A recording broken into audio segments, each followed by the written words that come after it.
I mean, one of the underlying assumptions on the part of some people is that, well, or at least the traditional argument of the idea of British constitutionalism in Australia was that values were understood.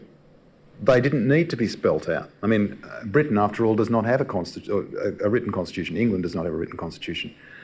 So that this idea of the values and practice of democracy being embedded in the fabric of society and being understood, in inverted commas, was one which carried us through all the way through till the 1970s at least, 60s and 70s.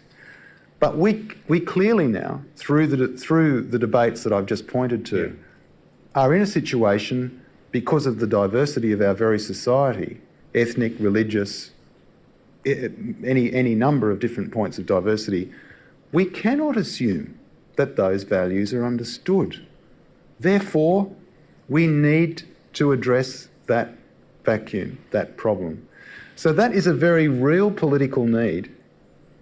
It is not an attempt to window dress or place grand rhetoric or just play around with words for the sake of it. It's a very real need in our political culture for a new constitutional language which addresses that problem. Now, if we're going to get there, and both of us hope we will, we need, I think, to learn from the debates of the 1990s and the failure of what happened in the end, which is partly connected to the fact that the referendum took place under John Howard, but not entirely. I think you'd agree. Oh, sure. It's so general that it'd be hard not to agree with that. Yeah. But and you make, I think, a couple of deft remarks about the failure of the way in which the issue was put to the nation during the 1990s. One is, and I'd like to speak about this a little bit, that you feel saddened by the word minimalism. You think that was a mean word, a word that did harm. But of course, many Republicans would still think it was a good word to not frighten the horses. Can you say something about why you have a visceral reaction against the idea of minimalism? Well, my instinctive visceral reaction against minimalism is purely because it doesn't make sense. The logic is this: if you take the rationale of the word minimalism, it goes like this. In order to change something, we should tell people that nothing will change. Therefore, they will vote for change because nothing will change. Therefore, I say, if people think nothing will change, why bother? Why get worked up about it? Why think it's important? Therefore, it's only a second-order issue. Therefore, it's only a non-issue. So it's a self-defeating political philosophy. So that's point one. The other point, I think, is that the Republican movement in the early 90s began as a group of prominent or well-known Australians who were going to... The glitterati. That's right, the glitterati, who would, because everyone could see that these were fine, upstanding citizens. I mean, this is in the context of the Whitlam dismissal, in the context of the whole idea that Republicans were traditionally radical ratbags who should not be trusted. This was to normalise the debate. So in the early 90s, I guess you could say, historically, there was more a case for that sort of philosophy to be accepted, but certainly not now. I think that minimalism, as it led up to the 1999 referendum, is now dead. It's dead because one of the great results of that philosophy up until the referendum was that when people weren't given a true choice, they weren't consulted sufficiently. Trusted even? No, well, not trusted to the point of not even being given a choice between different models of election or appointment, for example. And that has to take place. I mean, if you look at the Constitutional Convention in 1998, that was, I think, a great experiment in Australian democracy. It had many flaws, the main one being that it wasn't elected by compulsory vote. And half not elected at all. And half not elected at all, yes, that's right. But clearly that did galvanise people's attention. It did attract an extraordinary amount of public interest. Yet if you asked most people by the point of the referendum in November 99, or do you think we are at this point because of what happened in the Constitutional Convention, that connection wasn't clear to people. They saw this question as one being handed down to them from above. And it was so cleverly and easily portrayed as such by the monarchists, who, after all, defeated the Republic with the slogan, "Let the people have their say." They defeated the Republic with a democratic argument. Yes. Not with the monarchist argument, with a democratic argument. Yes. And that's why we have to address that And the issue. democratic argument has to be brought on board. It has to be brought on. The issue of consultation is crucial to the success of any question which we put to the Australian people. We have to be able to say, ultimately at the end of the day, we want a table around which we can all sit and say, I had a chance to put my view. I argued for a particular model. That model didn't get up. But because of the legitimacy of the process, because it was open and free and complete, I support the outcome. Yes. That's the sort of process that we need. A second, I think, very canny and quite devastating argument you have against what happened during the 90s on the Republican side is, the way I'd put it, is mistaking means for ends, or ends for means. The argument, as I understand it, and see if I've got it right, is that, and I remember this very well, for a very long time the main argument for the Republic was that we should have an Australian head of state, as if the main thing that would happen is that you wouldn't have a British monarch as head of state, but an Australian head of state. I still remember Malcolm Turnbull speaking often a bit like that. I certainly remember, say, Gerard Henderson arguing like that in many columns, and many other people as well. Your argument, as I understand it, is that that gets means and ends confused. To become a republic, you need an Australian head of state, but that's not the reason for having an Australian republic. I mean, I try and explain it, what I hope is in quite a simple way, and that is by asking people to ask themselves a question, well, what is the rationale for the republic? Is the rationale for an Australian republic simply an Australian head of state? Well, because of what I was speaking about before, about the issue of sovereignty, clearly that's not the rationale. That's a consequence. That's one consequence of becoming a republic, that we would have an Australian head of state. But it is not the rationale. That's why it confuses means and ends. Yes. And that's why there's a great gap in this argument for a republic, that if we just continue down the road of saying the republic is simply about an Australian head of state, and that's the only argument we have, then I think, again, it will go down. For a start, you're going to have monarchists who will argue, we've already got an Australian head of state, that's the Governor-General. Of course, that's a lie, but because our own constitution says the Governor-General is the representative of the Queen, Section 61, if I remember rightly. And when the Queen is present here, the Governor-General has to push off from ceremonial occasions. Exactly.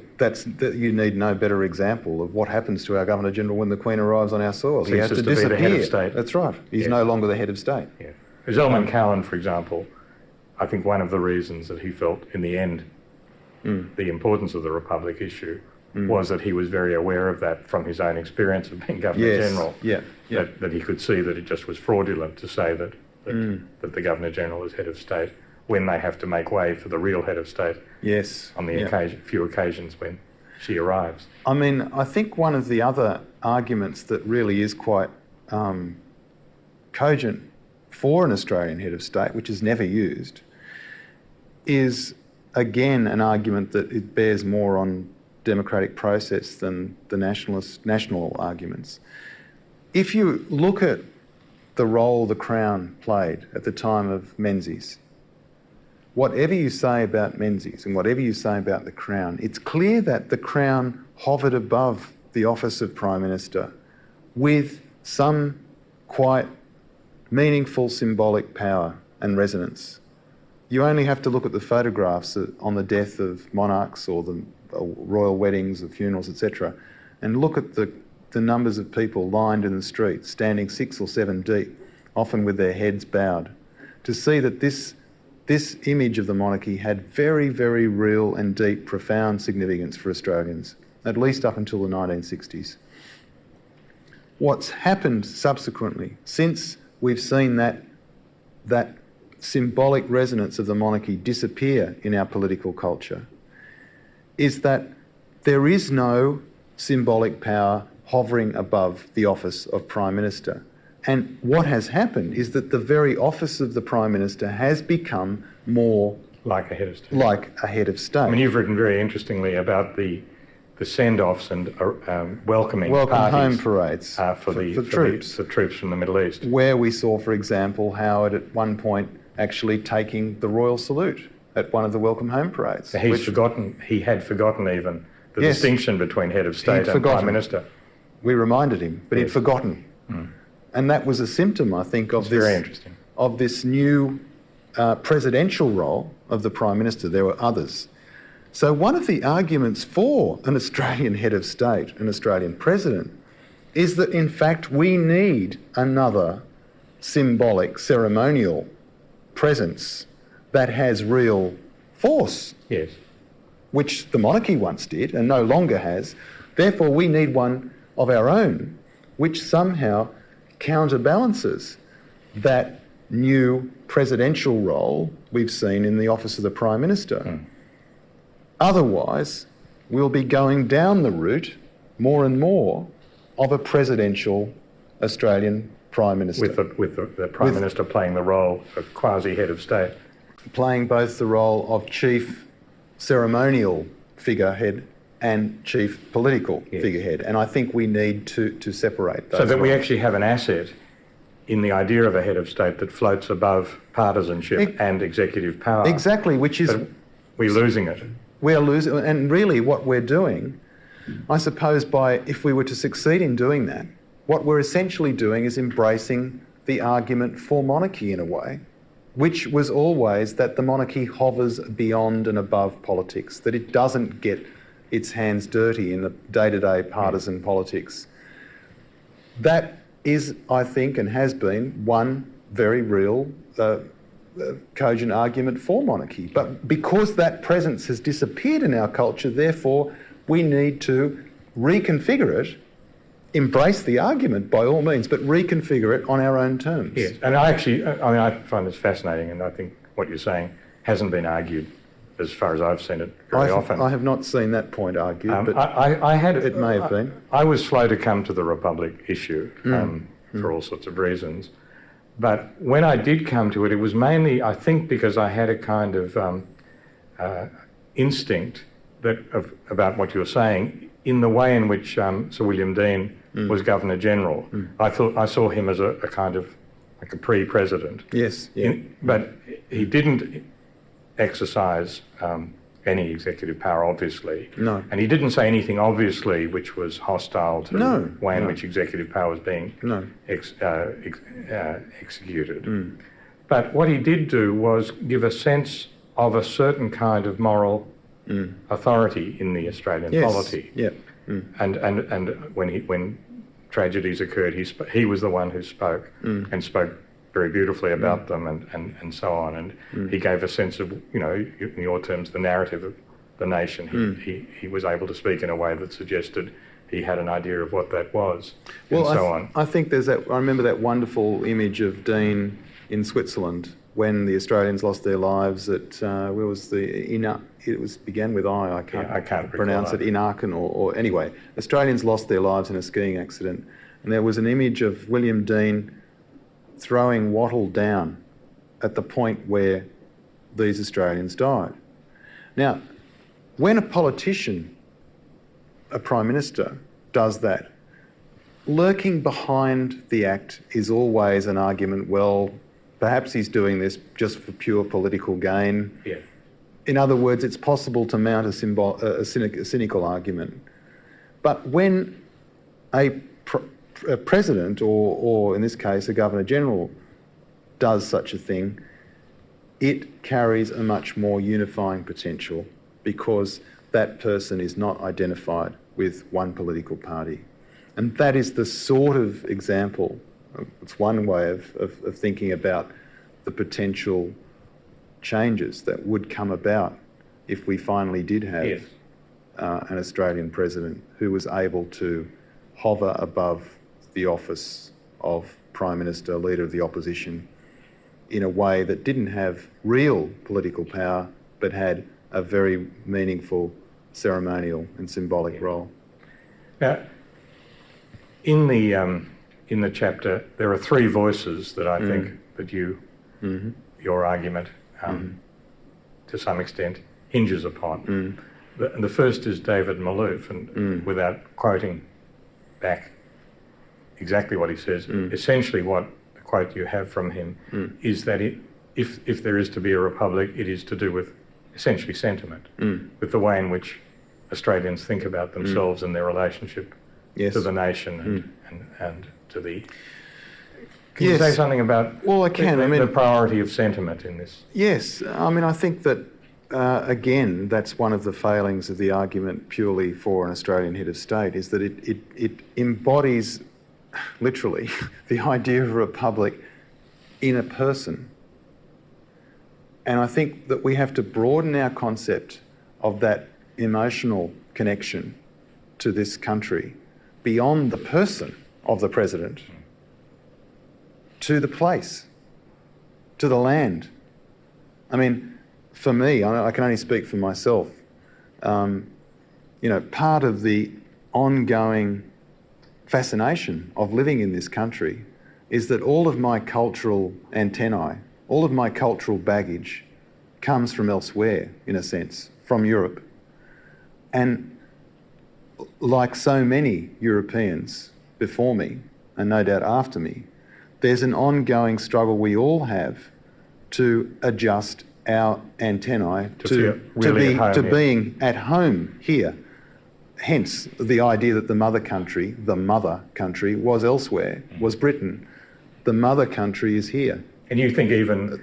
The mother country is right here, not elsewhere. And you go on. Well, you, for example, some will know that you're at the moment writing the biography of Manning Clark, but you take him as an example of someone who didn't really feel that sense of the singularity of this place.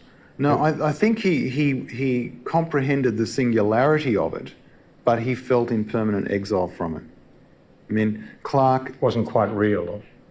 There was an emptiness. I mean, Clark is fond of quoting D.H. Lawrence, for example, on the emptiness. On the emptiness and silence of Australia, that somehow he was aware of the very, very different sense of place that existed in Australia, but could not find the language or could not find the way of feeling that he belonged here completely. Just going back to what I said about my own feelings about being an Australian, one of the other points of fascination is that I'm aware I'm living in a place where thousands of generations of human beings have lived before me, yet I find it very hard to access and understand the presence of those generations of human history, because, of course, culturally, those Aboriginal generations were so different from our own. But it's also a point of fascination, and it's that relationship, it's that embrace, it's that dilemma, it's that not problem, but that point of interest. That's where one of the most fundamental points of narrative and story come into play, because that's one of the most important, most interesting things about living in this country. And that, I mean, another voice that is central to the essay is Gachol Jakura, which I was surprised. I mean, I didn't know of the speech that you quote from, but I take it that there, and I think you've done this in a book, is that you think the Republic issue and the reconciliation issue have to be brought together.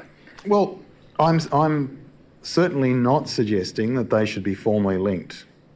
Okay, that's really important. I'm not suggesting that the Republic should somehow hitch its sails to the reconciliation issue. No, not at all.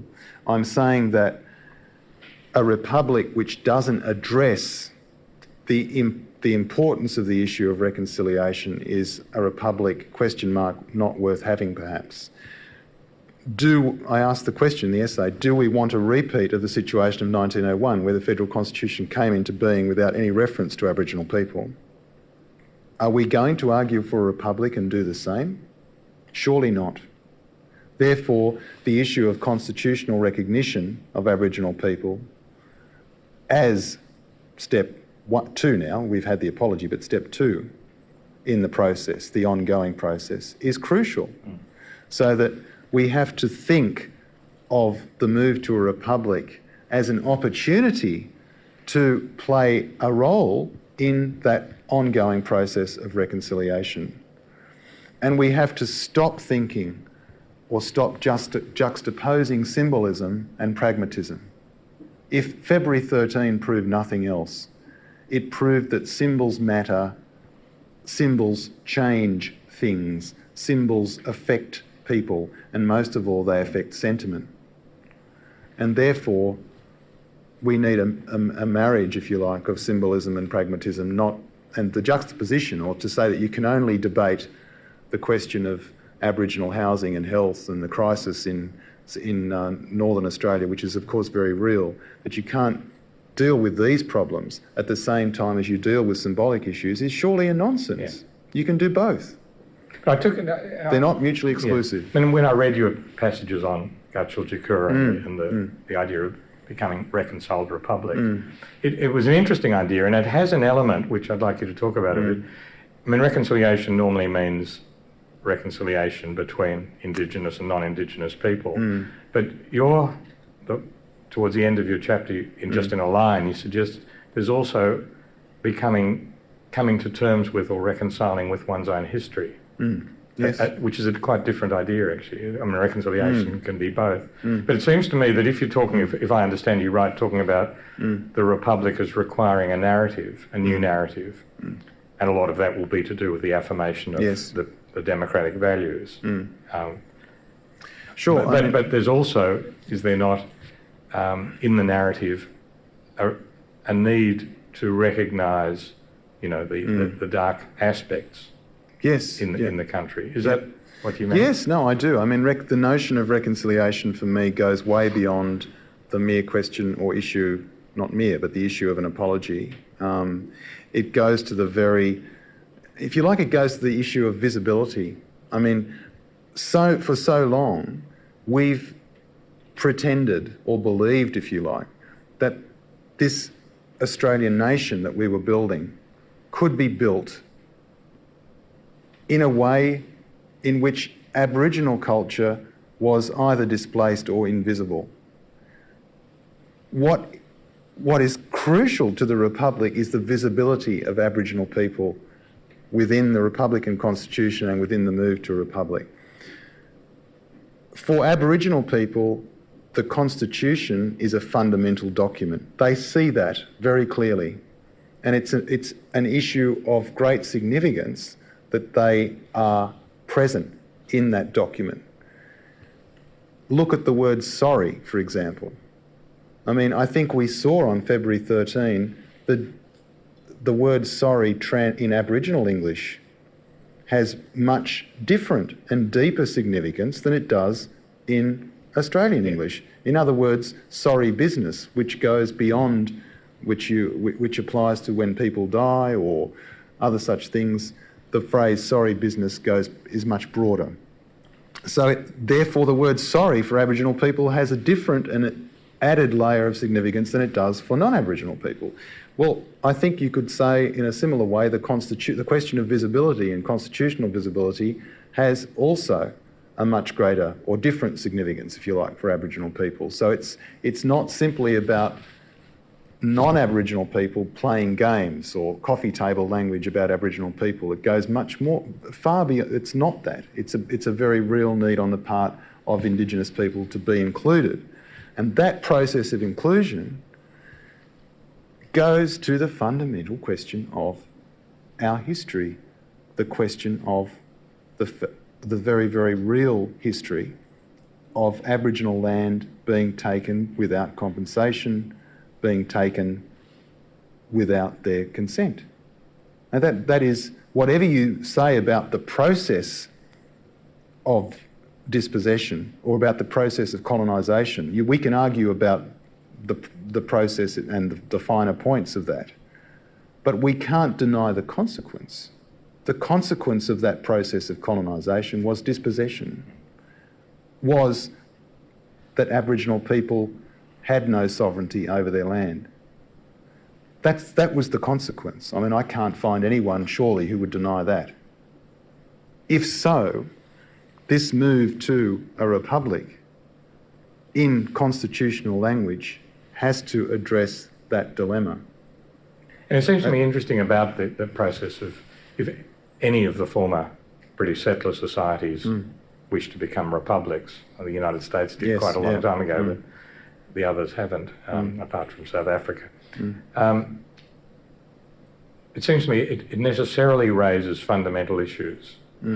I'm interested in the fact that Canadians are not Republican. Yeah. And I don't understand it properly, but one of my guesses would be that because the process of moving towards becoming a republic raises fundamental issues, not symbolic issues, but fundamental issues of identity and what you call the narrative, and that there is this problem about the French and English relationship within Canada, that it's kind of, to raise fundamental issues is sort of really threatening and explosive.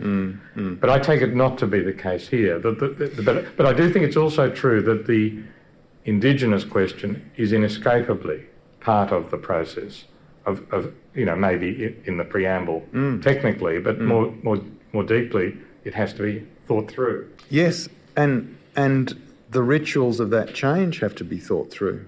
I mean, if you look at what happened in federal parliament recently with the apology, imagine the declaration of Republic Day. Well, one of the things I would like to hope take place is that when we have the declaration of an Australian Republic, that we see Aboriginal people playing a very, very significant part in the rituals of that Declaration Day. That therefore, again, we should be conscious of the symbolism of that event and conscious that we include, not in a patronising or tokenistic way, of course, but in a very real and sincere way, as equal partners. And that is a very real, powerful symbol of reconciliation itself, potentially, if we can pull it off. Now, I'm going to go from these deep issues. Go somewhere else, yes. No, not at all. No. I don't want to go somewhere else. But I want to go to the more political, practical issue.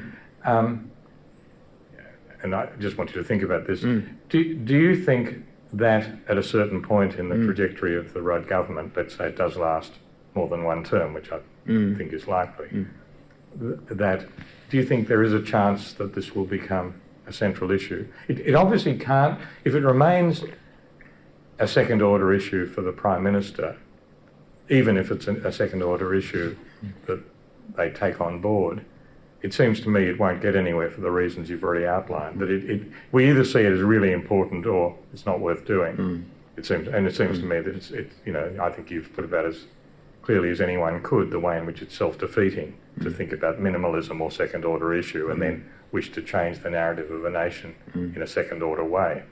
So it's got to become important. So the question I have, and I have no idea what you think of this, and I don't know what I think myself really, which is this: is it likely, is it possible that, say, by the second term of the Rudd government, something happens which means that this issue grips us again?